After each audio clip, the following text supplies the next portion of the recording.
and gentlemen,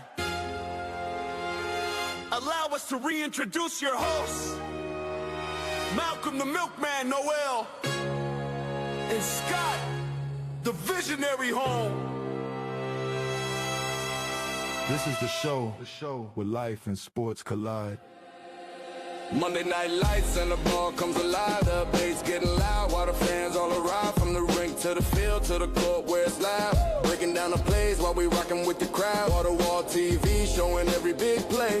Half-price wings while the highlights replay. 650 well shots got the whole place vibing. The staff in the city keep the whole ball thriving. Off the bench, where the real talk lives. Off the bench, where the whole bar is. Off the bench, every week we bring that heat. Grab a drink and take a seat. Malcolm the Milkman, Noel the Milkman always delivers. Scott the visionary, home with the taste you might shiver. Talking sports, talking life, yeah, the stories refresh. When the game meets the moment.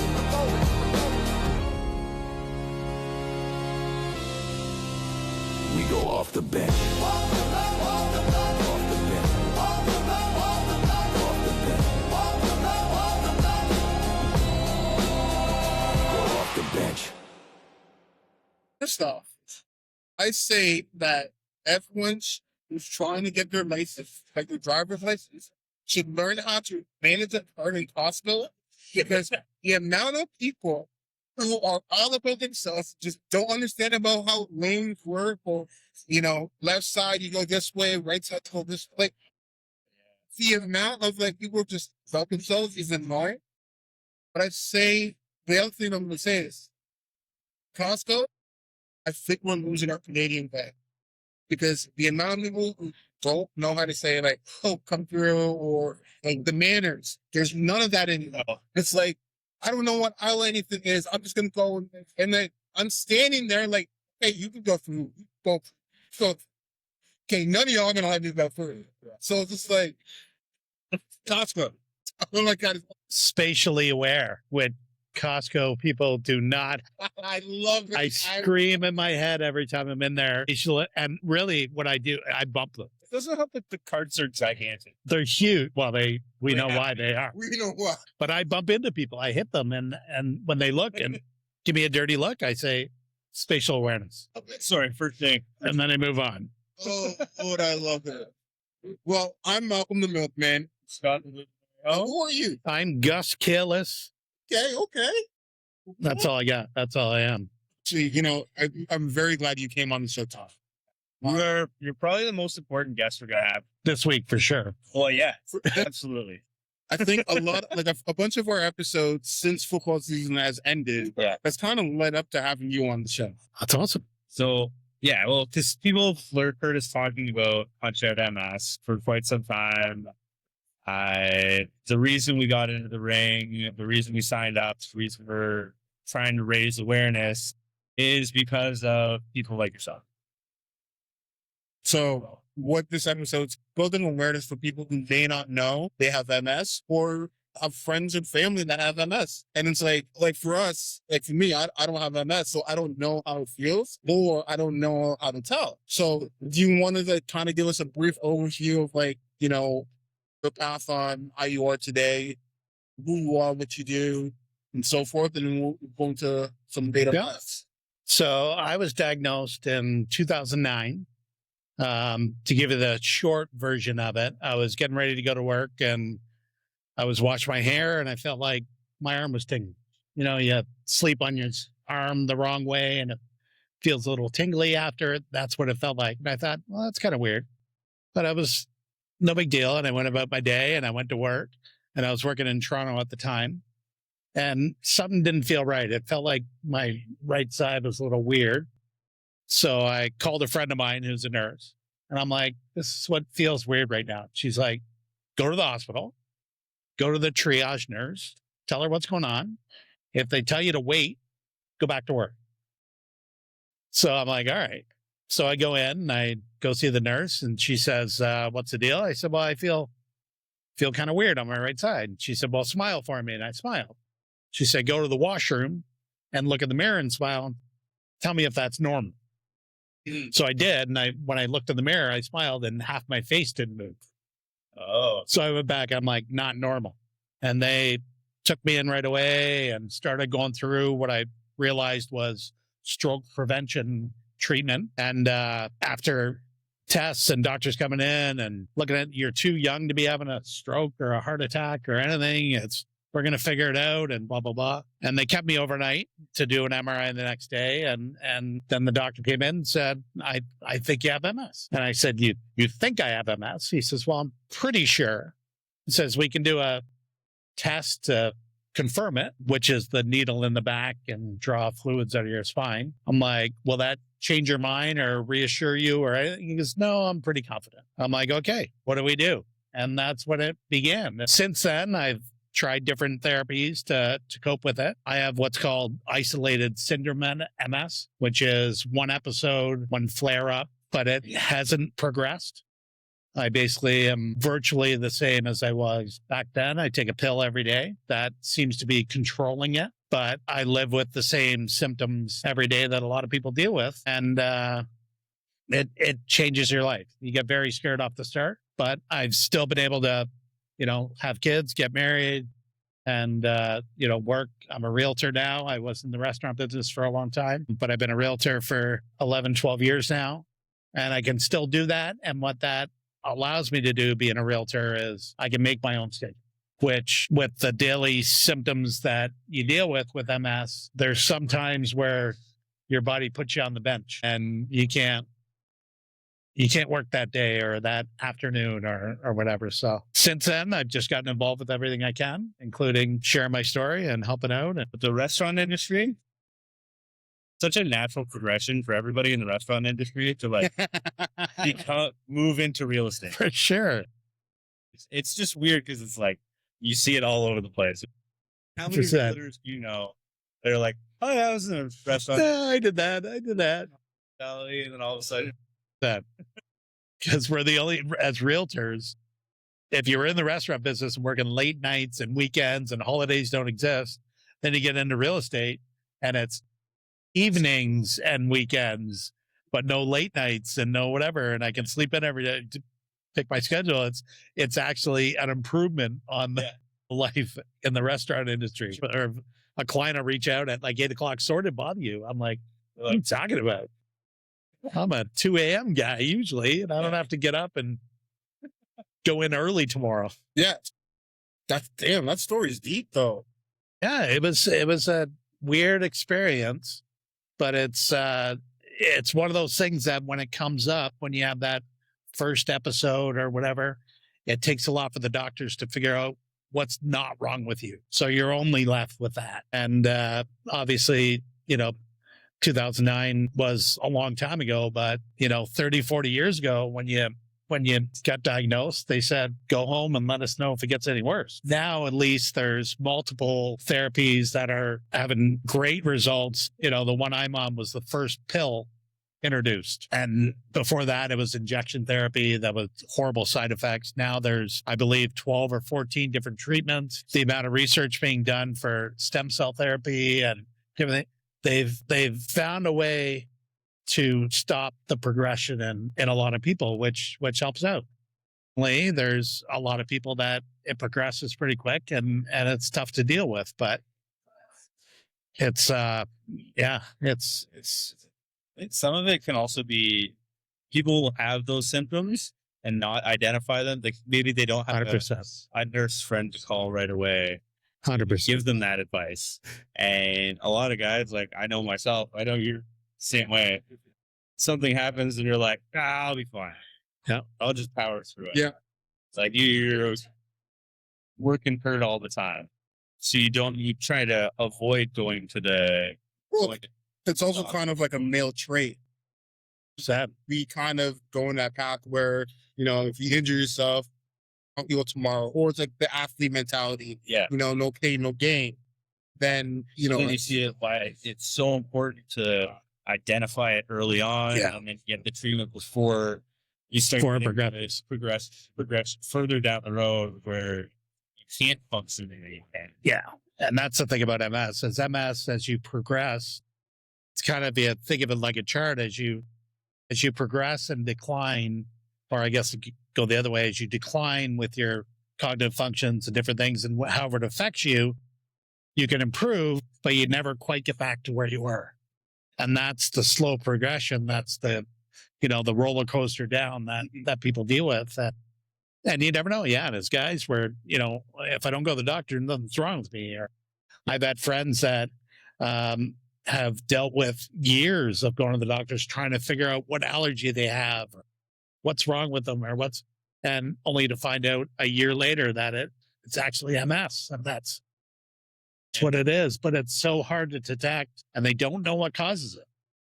So that's the biggest challenge that they have with not only finding a cure, but treating it. Is they know what it does. Yeah. Yes. They know what it does to your nervous system and your immune system attacking itself and doing all that, but they don't know why it happens. And that makes it harder to treat and cure for sure. Well, I guarantee there's tons of people that are walking around with it that don't even know. Yeah. It's just, there's so many different levels, and it's no two people have the same symptoms. There's a lot of daily symptoms that we all kind of deal with, but it affects everybody differently. For me, it was my right side. And even to this day now, if I overexert myself or I have a long day or don't sleep well, I can feel a little weaker on the right side, because that's what's mostly affected by the little brain lesions that I have that are affecting the nerves that control my right hand. My handwriting, my autograph isn't as good as it used to be. Luckily, I don't have to give out many, but. Well, so isn't at least better than doctors? Because this chicken scratch. Yeah. Well, that's the line. I have beautiful handwriting. So, well, I'm saying you can have like amazing handwriting for a female, right? And then you get to men, and then it's doctors.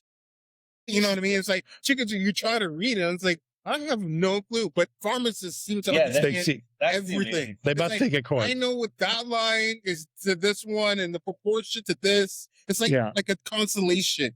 It's like Capricorn or or a Taurus or Well, it's the same thing Aries. with like how dentists can always understand a full conversation with you while they have like both hands and three things in your mouth. Yeah.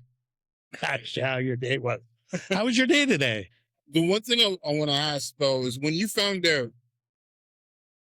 I think the hardest step would be telling your family. Yeah. Like having that conversation with your family and your loved ones and letting them know what you have. That's a hard conversation. And like, how did you go about it? And how do you know people who may have had MS have gone through it and, trajectory they've gone?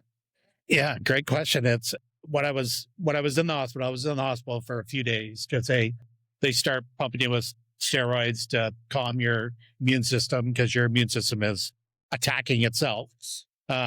So there's a bit of a recovery period there, but my family was there, and my brother was in the room when the neurologist essentially gave me the diagnosis. So your immediate family, that's your support system. So you talk to them and how am I going to deal with this? And you're all learning together. When it comes to expanding past that immediate family, it's different for everybody. And I call it the coming out of your diagnosis. I was probably 4 to 5 years before I told people. And because it's not noticeable and people don't automatically think something's wrong with you. Right. So I was very uncomfortable with it because the fear is if I'm hanging out with you guys a month or 2 months or 6 months later, and I bring it up, it's going to immediately change how you think about it. Yeah. It'll be like, oh, what do you mean? Like looking down. Yeah. And be like, oh. So you're uncomfortable with. Like, I feel so bad for you, and they start treating you differently. Yeah. And you're like, no, just treat me normal. So I got involved with, at the time I was working at the Hard Rock Cafe in Toronto, and they had special events all the time in the club area upstairs at the cafe, and they were having a MS bike pub night. And I'm like, interesting. What's that? Oh, it's a charity bike ride to raise money from it. So I got involved with it, reached out to them. I'm like, hey, how do I do it? well, you need a bike and you got to ride 55 kilometers and, raise money. I'm like, sure. So I got involved. Oh, do you know somebody with MS? Yes, I do. And that was it. That was where I left it. And I told friends and family, I'm doing this MS bike ride. I'm raising some money. Give me $5, $10 or whatever. And I raised a few bucks, obviously raised a little more than the average person because my family members are like, yeah, I'll give you money. A year earlier when I needed a few bucks, all of a sudden they got alligator arms. Oh, things are a little tight now. I raised money and I did the ride. Then I moved back to London and got involved with the Great Bend London bike ride, which is a 2-day, 150 kilometer. What? Yeah, we should do that. Yeah, I'm down. Oh yeah, that one's great. It's intense, but it's a ride. It's not a race. And if you can ride a bike, you can do it. You need good equipment. When I did the Toronto ride, I borrowed my brother's mountain bike, and it had, you get the crank, one of those missing teeth on the crank. So it was like 55 kilometers, like kadunk, kadunk. It's horrible. I actually took the bike in for a tune-up before, and the guy at the bike shop, I said, I'm doing the MS ride, and he says, on that? I said, yeah. He goes, good luck. But I got involved with the ride, and it was probably 5 years later that I said, you know what? I need to raise money. I need to raise big money. So I told my story. And that was the first time that publicly I told people. And that was my coming out. And it was a relief for me to be able to do it. And obviously phone calls and support, it was tremendous. But that was the moment where I said, screw MS. I'm going to raise some money and I'm going to be relentless. I'm going to hold my hand out and say, we need money, we need help, and we need support. And I got involved with the committee on the bike ride, got more involved with that. I told the organizers of the MS Canada that, the answer is yes. What's your question? I'll do whatever you want. And all of a sudden now I'm a poster boy and they're, A&W Hamburger Day. You want to go to the stores and help out? I'm like, sure, do whatever I can to help out. Now, every year when I do the bike ride, more and more, I do not want to do the bike ride anymore. So we really need to cure this thing so we don't have to ride our bike 150K. Just need someone in front of you, and then you sit in one of those child things. Yeah. Yeah. Behind you. I've thought about the e-bike, the assisted pedal bikes, and I'm like, yeah. But then I really got to play the MS card, and it's just, I can still do it. And I tell them that you promote the event. If I can do it, anyone can do it. Like, that's how you promote it. But it's finding a way to raise money, and, things like Punch Out are huge because there's a lot of people out there with MS.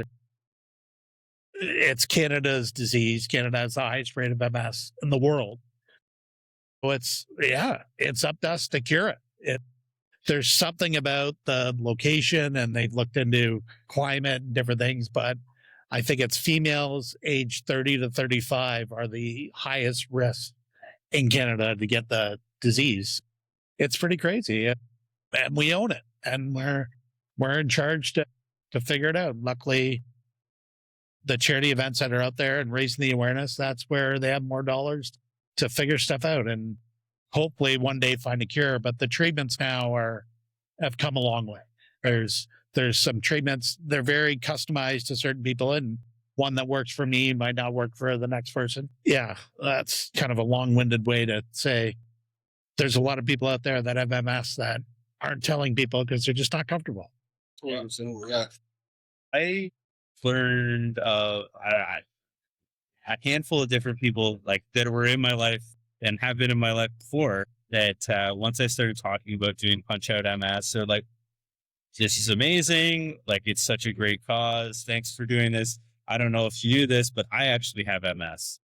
And I was like, all right, that it just opens your eyes. You're like, people are going through it all like silently and nobody knows. Like I said, it's weird because like you want to raise all this awareness, but at the same time, people don't want to say anything because you don't want that pity. You don't want people to look at you differently. You want people to just look at you the exact same way as they did before. For sure. But you just want them to be aware that they're not alone if they have it.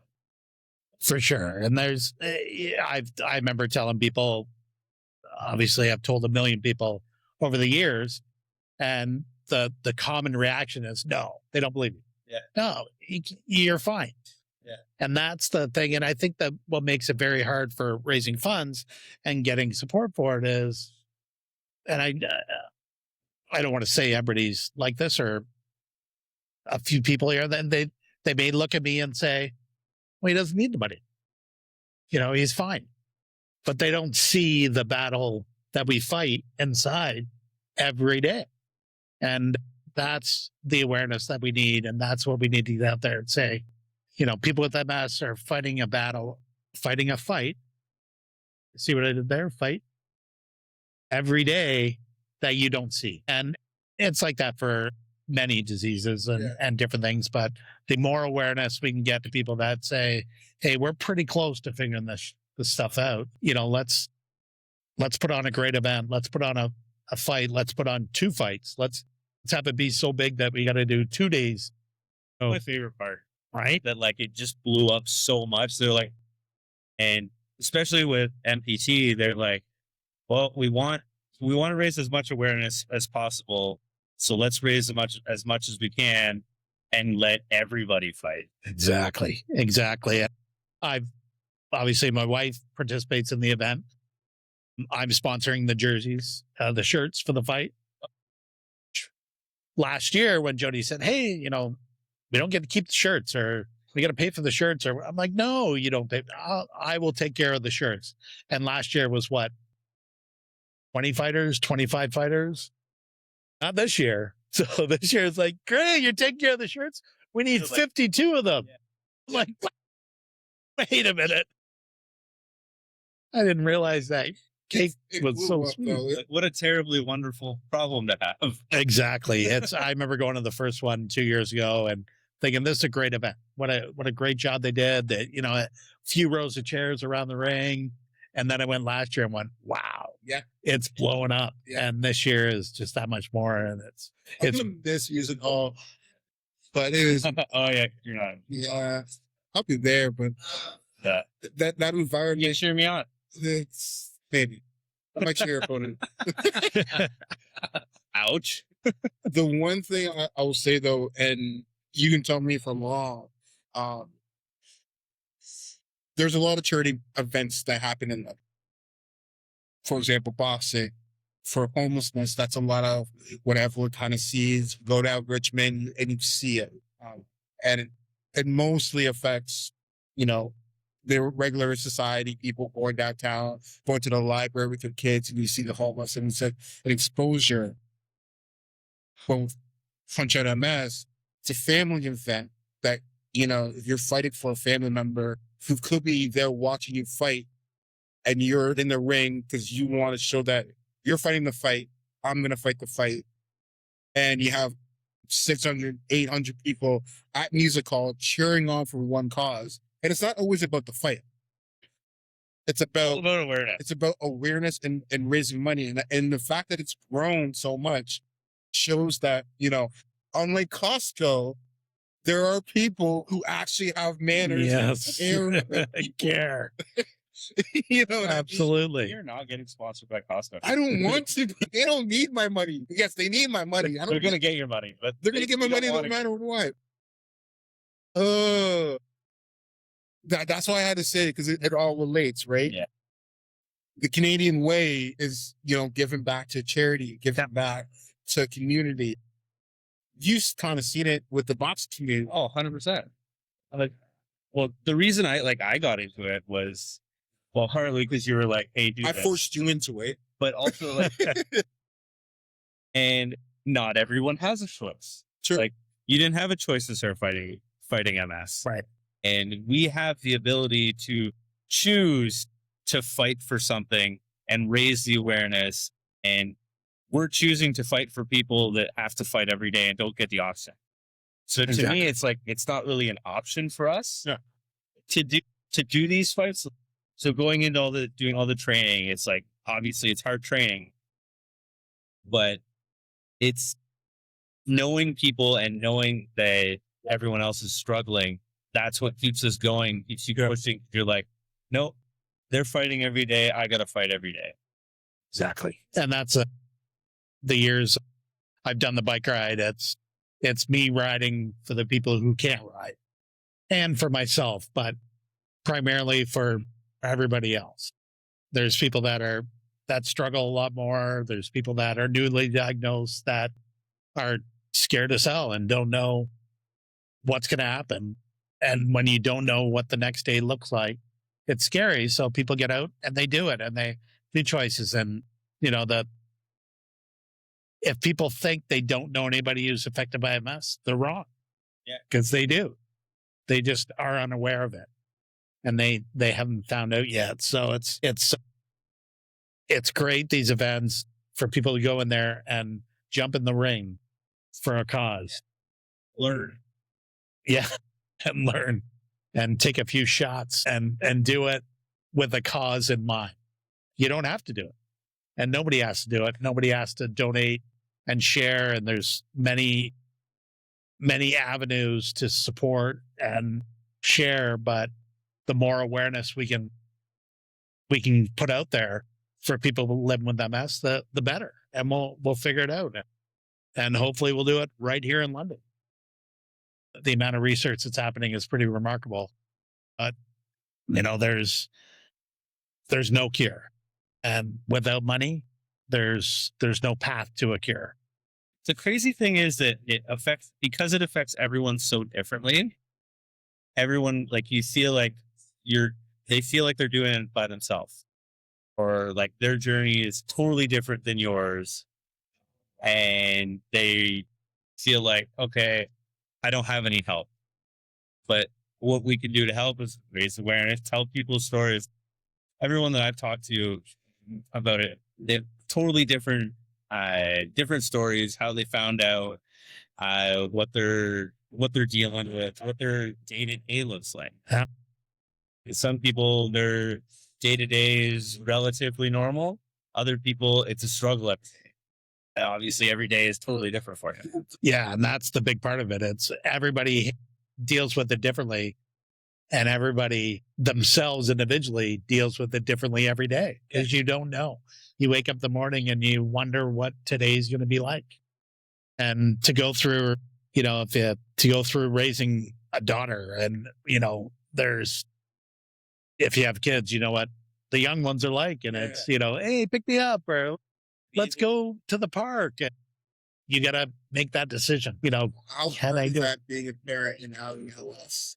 Like, being a parent is hard. At the end of the day, there's no being a parent is hard. But it's just that much more of a struggle every day, because there's things you can't do. And my daughter's, as she got older, it was a little easier to explain it to her as she was able to understand. And, they had an age where they kind of get it.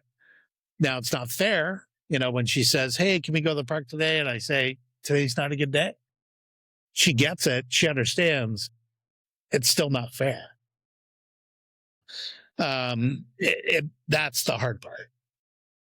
And, you really, in turn, family becomes more important. You take you don't take those times for granted of growing up, because you don't know. You don't know what tomorrow's going to be like. You don't know what 10 years from now is going to be like. So you really cherish those moments, and you do it, but you fight, you battle. You get in the ring and the bell goes and you fight.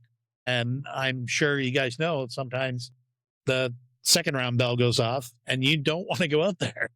I don't know yet. But one question I do have is, so we were just talking about earlier how, box community's grown.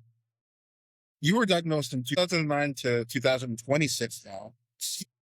How has the community built or grown, like, from social media? Because remember when we were doing the debrief, you said back then your doctor told you not to go on the internet. Yeah. How is the community now? How is it supporting each other? It's still, there's a lot of tools available, resources available for people living with MS. And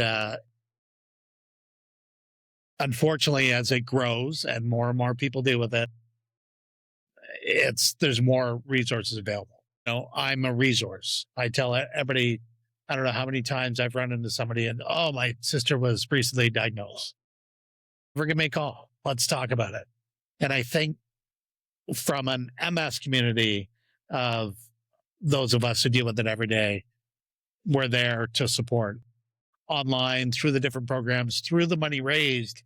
It's not only for research, it's for programs available. It's for websites and resources where they can call somebody and talk to somebody 24/7. They can, the amount of doctors, the sheer size of the MS clinic and the resources that they have to help out. It's grown tremendously. It's like I said, 30, 40 years ago, it was go home, let us know if it gets worse. And unfortunately, when it did get worse, that just meant a doctor's visit. And we can deal with this a little bit. Now the technology and the research and the amount of treatments available, it's really, it's come a long way. And it's helping people live with MS. There's still no fixing it. There's still no cure but things can be easier, even as far as support through the government, different opportunities to help with the cost of stuff. It's people don't think about it, but literally overnight you could be in a wheelchair and need, think about how life changes for your day to day and the cost involved with that. And it's a tremendous amount of stuff. At the end of the day, it's people that help people. And I think through the awareness over the last 17 years or the last 37 years, we've done a good job with awareness, but we need to keep going and make more people aware and raise money and try to figure it out. I look at a show called Shrinking, and how they're saying F Parkinson's and how they're normalizing it, but they're building awareness of it. Yeah. Social media, like not just social media, Hollywood and all these other movies kind of normalizing it to make people aware that MS is alive. Yeah, I think there's been more of it. Obviously, when I see it, it jumps out. Yes. I don't know if everybody catches that when it does, but you hear more stories from celebrities that are dealing with it. And, when you talk about Parkinson's and Shrinking, one of our favorite shows. It's so good. So good. I can't wait to watch it again. I put it up there with Ted Lasso. And Ted Lasso, I've seen probably 8 or 10 times all the way through. But he's such a good motivational speaker. Yeah. Well, it's basically the same writer. Yeah. So it's brilliant. It's brilliant stuff. But I think as the generations change, you got to look at, and F Parkinson's is the current generation's way to look at it, where, 30 years ago, you don't do that. Yeah. But the MS has done a great job with, getting it out there and certain people champion different causes and different things. But there's a ton of people. We can do a Google search or I don't know, what do we do now? We do ChatGPT or whatever to learn everything. It's going to be the new. But yeah, look at the celebrities who have it, and you'll be astonished at the amount of people and you probably say, "Oh, I never knew." They do it. Michael J. Fox and Shrinking, and I've seen a few shows that he's been on. Brilliant, and what better way to put it out there and say, "Yeah, it's a thing," and if that means me getting out there and being very public about it. I am his agent now. Correct. The Milkman. I know your wife. Yeah, she might. But yeah, it's however we can get out there and do it and normalize it and say it's okay. People deal with it, and it's treatable. But treatable is such a vague word. Everything is treatable. Hangovers are treatable. Doesn't mean they're enjoyable. But yeah, there's so much money needed for research and so many paths to go down to try to figure it out that, the more events and the participation in the events, like showing up for Punch Out or a concert or a golf tournament or riding a bike or supporting somebody who's doing that stuff, every bit counts. It's at the end of the day, $1 is $1, and it's $1 more closer to that cure. Yeah. everything, it all matters. Yeah. Whether it's you're just even just having a conversation, raising a little bit more awareness. That way, if I talk to Malcolm about MS, maybe Malcolm will talk to somebody else about it. And then when we're raising awareness with Ride or Punch Out, that person will see it and be like, actually, I was talking to Malcolm and he was telling me about this, like somebody's story. And now I want to contribute. I want to help out. And for those people that maybe haven't come out with their diagnosis yet, they do that. We do that out of fear that there won't be support. And it's probably the wrong way to look at it, but you don't want sympathy from people. And the more people are talking about it, for me to be in that room 17 years ago at an event to promote a bike ride for MS, nobody knew I had MS. And to be there and see the support made me more comfortable with it. And thinking, hey, there is a chance I'll figure this out because look at all the love of the people who care. I can only imagine the thoughts going through your head when you're told this initially. Yeah. If you're like, that's scary. You think of all the bad stuff. You have to initially come to, like, obviously you have to tell your family, tell your support network, but you have to come to terms with it yourself. Yeah. And like, you're like, okay, it's not my life is over. It's okay. Fight is start. Yeah. The challenge is on, and how do we fix it? What do we do? What changes, and unfortunately the internet is full of stuff that can change your way of thinking and whatever, and different people react differently. And I've seen relationships end over it. And it is what it is. It's a hard thing and a big unknown. But when you get support, from people, my wife is very supportive and she's a very great person and an excellent fighter. And I would never say anything bad about her, and because she'll beat me up. She's not here, but she might have ears somewhere. Like, I need a sparring partner. But once you have that support, that's where it is. And at the end of the day, people don't know, they don't see it, they don't know how they can help. While talking about it helps. And like I said, I'm so grateful that you came on today to even talk about it, because I know for a lot of people, this is a hard conversation. You know what I mean? Like, to even say it and like tell us like a backstory, that's tough. Yeah. 10 years ago, I couldn't do it. I couldn't talk about it. I couldn't, one of the symptoms of MS is you get overly emotional. And it's a weird thing to deal with, especially with these sappy commercials or shows that play all the time. I'll be sitting there with Jody and she'll be like, are you crying? I'm like, no. But it's, anybody talking about it, and to see events like Punch Out and, the concert we're putting on, you can go and have a great time and help out. We're not just holding our hand out, and saying, just give us money. It's putting on great events and put on a great show that is going to be even better because it's tied to MS.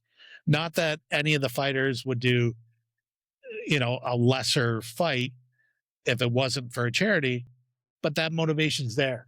You're fighting for a cause. I find it way more.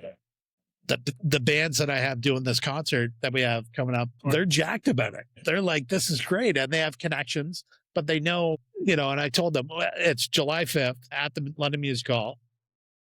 And the tagline I came up with was 3 bands, 1 cause, and a room full of people who care.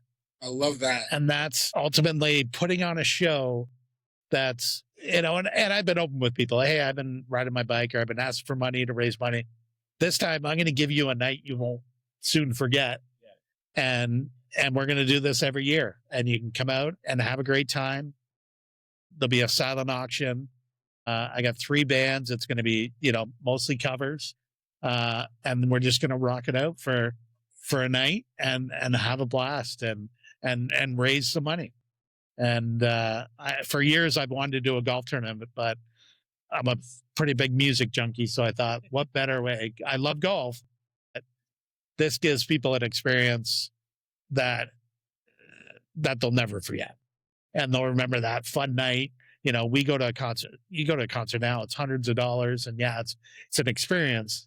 So let's give people an experience for a cause, and raise money, and at the end of the day, hopefully make a difference and have some fun for a night. That's at London Music Hall on June 5th. Yeah. It'll be a blast. Be a silent auction online. You can partake in with some great stuff. A ton of great support from the city. Downtown London has jumped on board to support it with the silent auction item, which is pretty cool. So it's great. People are happy to help. And at the end of the day, it'll be a night to remember. And hopefully we can build it, this is the inaugural one. So, I mean, if Punch Out is any indication of the people want to support, they do. They just don't know how. Yeah. And this is the third Punch Out, and it's grown exponentially every year. Concert is just going to get bigger and bigger. Yeah. Who knows? 5 years, you're going to end up having a music festival. Yeah, who knows, right? It's all of a sudden it's MS rocks the park. But better. But better. I'm just envisioning bands seeing this and going, how do I get involved? What can I do? How do I support you guys? It'll be a good time. It'll be a good time for sure. And it's, it'll be fun. Well, it fills up the spring nicely with Punch Out coming up, and then we do the concert after, and then the bike ride at the end of July, which I look forward to the weekend. I won't. I need, you know what? My wife is starting to win. I might actually have to build a calendar. Good. Whoa! Because I do everything off memory, and now there's with all these going on, I'm actually have to get a calendar. Well, you have to, because I know you never told me that. If your wife says you never told me that, and you did, if you don't have proof, you didn't tell your wife that. And even if you have clear evidence, you didn't tell her. We'll see. I'm stubborn. Don't I know it? I am very stubborn. I might have to cave. Happy wife, happy life, right? Exactly. So we talked about the Punch Out, talked about the event at Music Hall, the bike ride. Oh, that's a 2-day event? 2 days, 150 kilometers. So what kind of bike do you have? I have a old road bike, like a good bike that might be 20 years old, but it works. It was a good family member of mine, cycled a lot. And I said one year, I'm like, can I borrow your bike for the weekend? Just so I could have something decent to ride. So I was doing it on a mountain bike, like a hybrid. And he said, yeah, give it a try. So I used it for the weekend. Game changer, like a nice light bike with thin tires, different story. So I gave it back to him. Thanks very much. And then the next year, hey, can I borrow it again? So sure. And I borrowed it, and he had just gotten a new bike. So I wasn't quick to get it back to him. And after about 2 years, he's like, tell you what, instead of donating this year, how about you keep the bike? I'm like, perfect. So it was an excellent bike many, many years ago, and it does the trick now. And I always tell people, if you can get a decent bike, it's going to make it a little easier and a little faster. But there's people who do the bike ride on like whatever they can find. And there was one year, who's the cyclist with the Pert Plus blonde hair, Kurt Harnett or whatever from years ago, Canadian cyclist. He did the ride one year as a special guest. And he went up on stage after and he said, I've got a $500 suit that I wear. I've got a $3,000 bike. I got $600 shoes. He says, that was a good ride. He goes, you guys are out there on your mountain bikes and your BMXs and doing it, but everybody does it. It just takes some people longer. And at the end of the day, it's not a race. It's a fun weekend. I know I've had a team in previous years, and we built up a good group that does with us. We have a lot of fun. We have a brewery that sponsors us. So there's lots of beers after to carb load on Saturday night. And Sunday's a little bit shorter on the route going back to Grand Bend. We start in Grand Bend, we ride to Fanshawe College, stay in the dorms, and then we ride back on Sunday. So there's a big celebration on the Saturday night, a big ceremonies. We have dinner and then have a couple of beers. Then everybody gets up in the morning. But the good thing is on Sunday, you've had a really good warm-up ride the day before. So usually you've got enough recovery time, usually done about noon, 1 o'clock riding. You start bright and early in the morning. So you're not riding in the high heat. But it's a great ride. It raises a ton of money. We're building back from COVID. Obviously, the ride was shut down for a couple of years, and it's tough to convince people to come back and do it when they didn't have to do it for a couple of years. So building back up, but I think the target this year is around $750,000 that will raise, maybe $850,000. So it's a ton of people. I think they had about 600-700 riders last year. It's just a great event, and it's all side roads, controlled roads. They're nothing major, and it's usually the weather's pretty good last week of July, but it's a great event. Again, a bunch of people, and I've seen kids as young as 12 years old do it, and as old as 87. Oh. And it's amazing. It's unbelievable. And I see a lot of them because I know. I feel like I see everybody who does the ride because I start off near the front and everybody passes me. So I get to see everybody and wave to them and say, hey, thank you. Absolutely. I'm a host by nature. Yeah. Everybody asks me every year, they're like, have you been training? I'm like, yeah, no, but that's okay. You been doing bicep curls for Saturday night? Yeah, well, Jody's got me downstairs in the gym a couple days a week. So, and she's relentless. Well, maybe you should join us in the ring too. Yeah.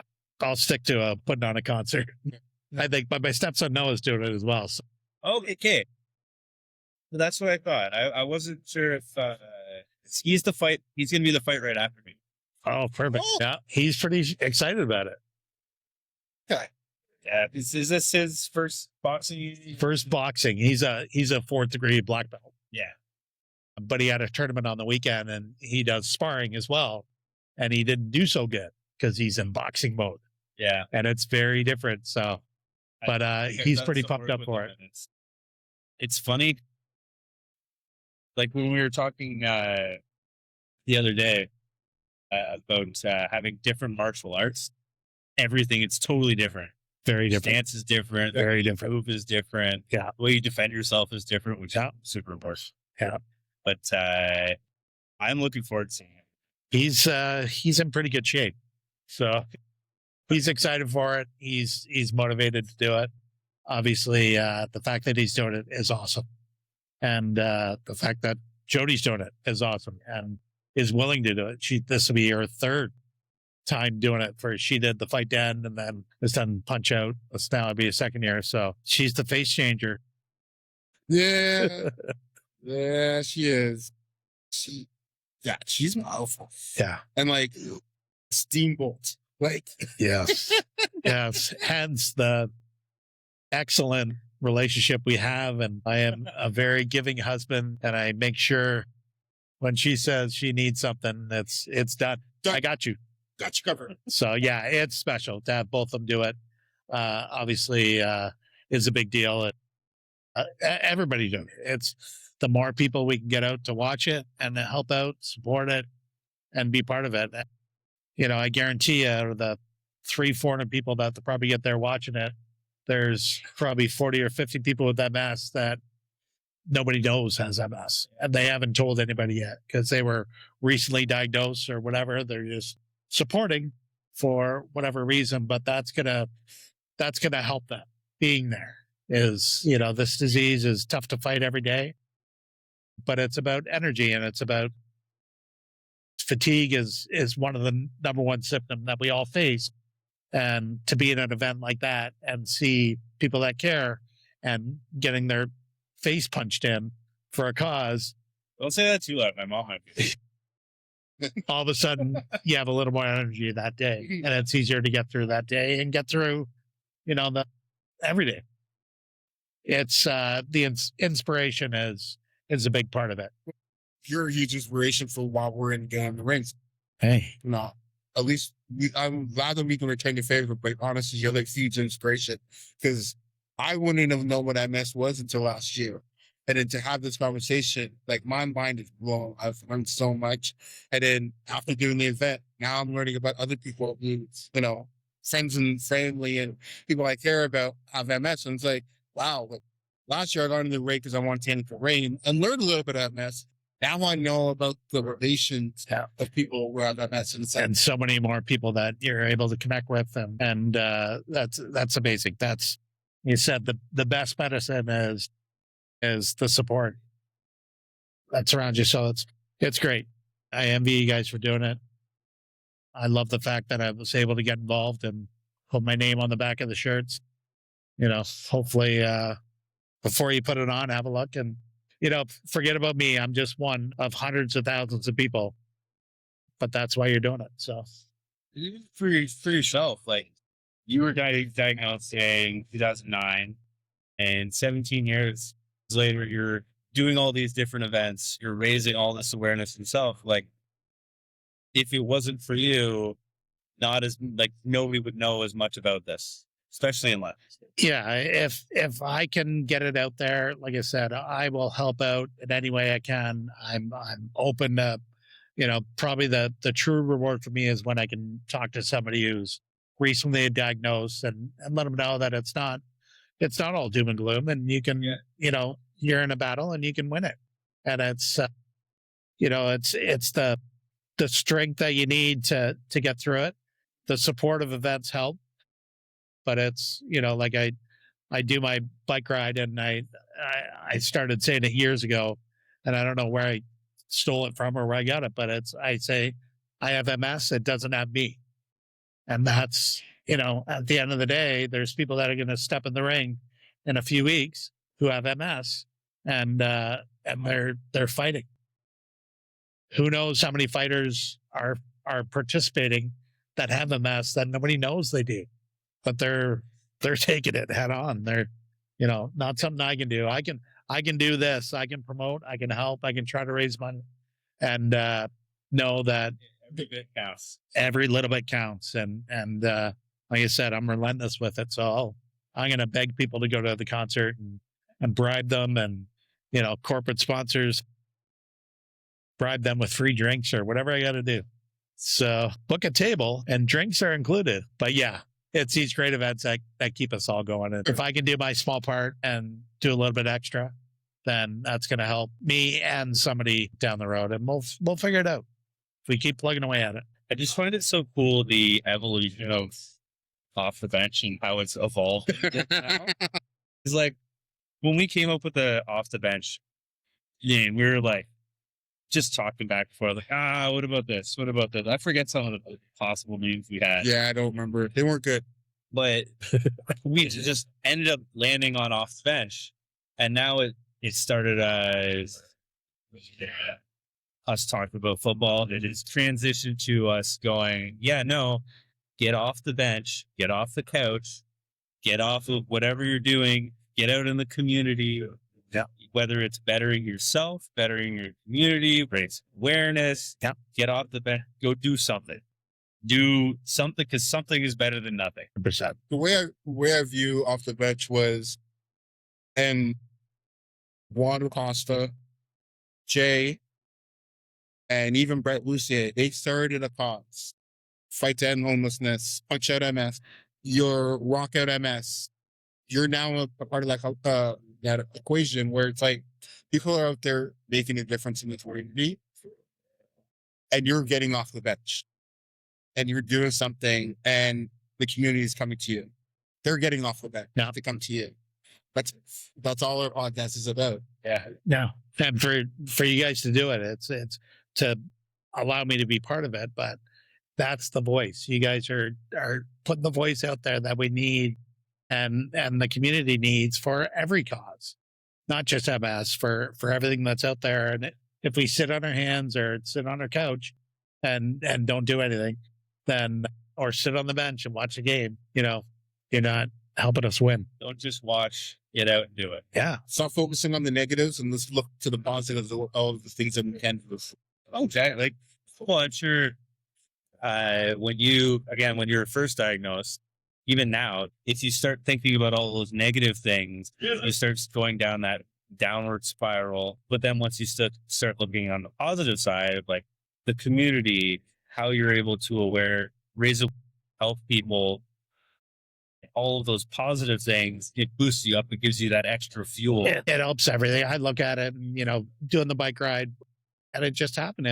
If I'm not working at that restaurant and they're not having that pub night, I maybe don't get involved right away. But that's exposed. Then I move back to London. Oh, there's a London ride. Great. How do I get involved? And then you start raising money and you realize the support. And as that builds, it's how can I do more? It's this concert hopefully will raise a ton of money and give people a great time. And it's, I think I'm hoping if the concert goes well to eclipse $100,000 in lifetime money raised. And if I can get that to $1 million and before my time's done, then that's what it needs. And we need $1 million people raising, a ton of money. And it's every single person is that small piece of the puzzle that we'll figure it out. And the fact that you guys do it, give me the opportunity to come on here and talk about it and give you a little insight and hopefully get a few people more to come and watch the fights and maybe somebody to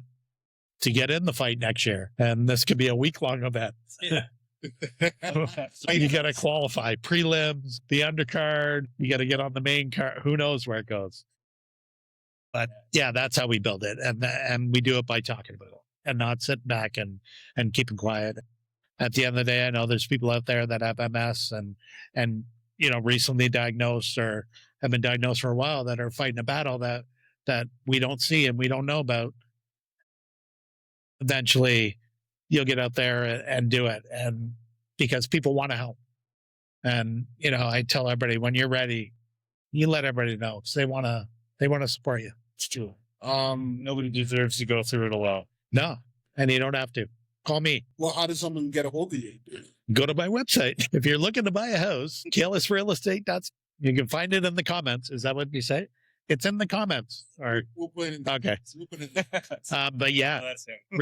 reach out to you guys, and you can get a hold of me. And if anybody just wants to talk, I'm there to listen. I'll share my story with you, or listen, or whatever you need. Or if you just need to figure it out, Oh, we got you. and obviously the MS clinic in London, Dr. Juan and the gang are amazing.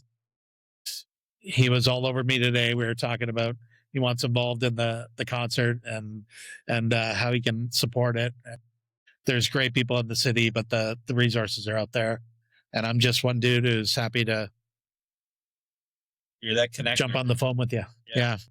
So feel free to pass my number out to anybody, that needs somebody to talk to.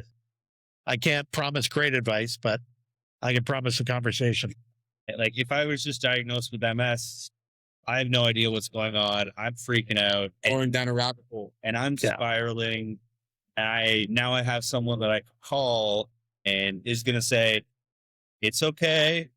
And just listen to the Who story. can relate. And Yeah. that's the big thing for me. And I had a couple of people that I was able to talk to, and, talking to my family, it's all you get is, well, what do you feel like? How do you feel? And you're trying to explain it, where I had other options where I could have that conversation with somebody who got it, who understood. Yeah. And That means more to you. yeah. And then you'd have some fun. I mean, like, I'll see your 2 Advil and raise you 2 Tylenol. And how many pills are you taking today? Did you take your vitamin D? Yeah. All the fun stuff. But yeah, there's some great, I see a ton of stuff. Obviously, we all get scrolling online and your phone figures out what you want to see. I see more MS stuff online than anything. And I saw one today that lady was like, what people see but don't realize. And it's, if constantly scratching and feeling like you need to lean on something and sit down. And to everybody watching that, they have no idea. And then it brought up the scratching again, because it's the kind of thing where you get tingly. The people with MS, you look at it and go, yeah, that's the stuff. But everybody else looks at it and goes, what are they talking about? So that's the community. And if we could support each other. And if you know somebody who's living with it, just, talk to them. Hey, what are you going through? What can I do? What's it like? And sometimes they just want to talk about it, and sometimes they don't. And if you got a good friend who's watching a shrinking and they start crying, then, let them cry. They might not be able to control that. Sure. Well, I think this episode alone, we can definitely send it to people who, maybe just got diagnosed or have it. And it's like, this is going to sit very well with them. Only because of you, though.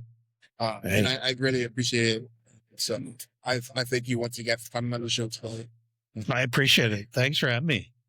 Anytime. And if you're ever talking hockey, I'm your guy. Oh, what's your team?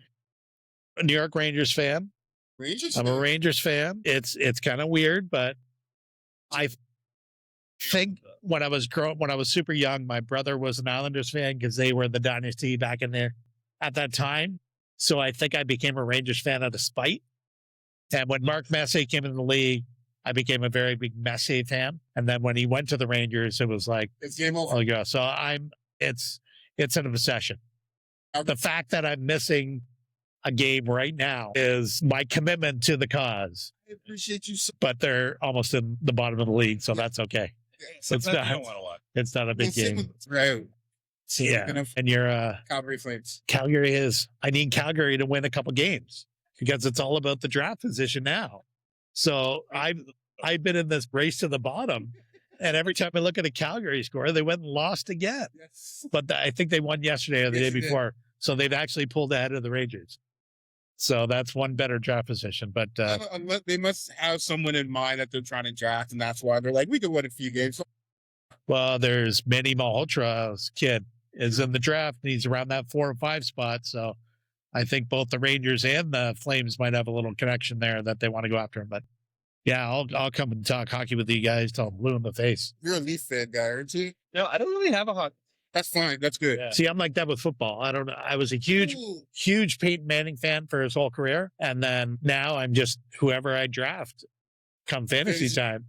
So I find myself cheering for like the Texans or something, which is super weird. It's a strange team to right? Told once that I was an Oilers fan. Someone decided for me. They're like, no, you need to have a team so I can bug you when my team eats yours. It's like, sure. But their cousin was played for the Flames. No, played for Edit. Okay. Nice. All right. Well, here's another great. Thanks for having me. Thank you again. Thanks for coming. We wouldn't be doing this without you. Love it. Even though my mom hates it. Your mom hates it. But then I'm doing boxing. Yeah. Is she like just super uncomfortable with it, or? Yeah. Another one in the books. Off the bench, London, where life and sports collide. Let's go. If you're rocking with the show, let me hear you say yeah. Hit the like, subscribe, show the love everywhere. From the city where the fans never sit on the fence. Every week we bring the heat off the bench. If you're rocking with the crew, let me hear you say whoa. Spotify, YouTube, let the whole world know. Turn the volume up loud when the episode ends. We'll see you next week off the bench. Big love to the sponsors that keep this alive. The spots where the city pulls up every night. The clubhouse, where the game's on the wall. Cold drinks, big screens, best sports bar at the mall. Best case scenario, keep the city stress-free. If the bugs try to move in, they handle that easy. And Milky Way apparel, yeah, you know the brand fly. Forest City pride with the galaxy style. Community strong, that's the mission. We rap from the mic to the crowd. Every episode set, so if you vibing with the stroll, don't forget what to do. Tap that like button and subscribe too. So if you vibing with the show, don't forget what to do. Tap that like button and subscribe too. Share it with your crew, let the whole city know. Off the bench, London is the place to go. Off the bench, if you rocking with the show, let me hear you say yeah. Hit subscribe now, help the movement grow here. From the bar conversations to the stories we tell. Every episode feel like ringing the bell. So until next time, keep your passion intense. From the whole team here at Off the Bench. Malcolm the Milkman, Noel. Scott the Visionary. Oh! Off the bench. Off the bench. London, we'll catch you next episode. Oh!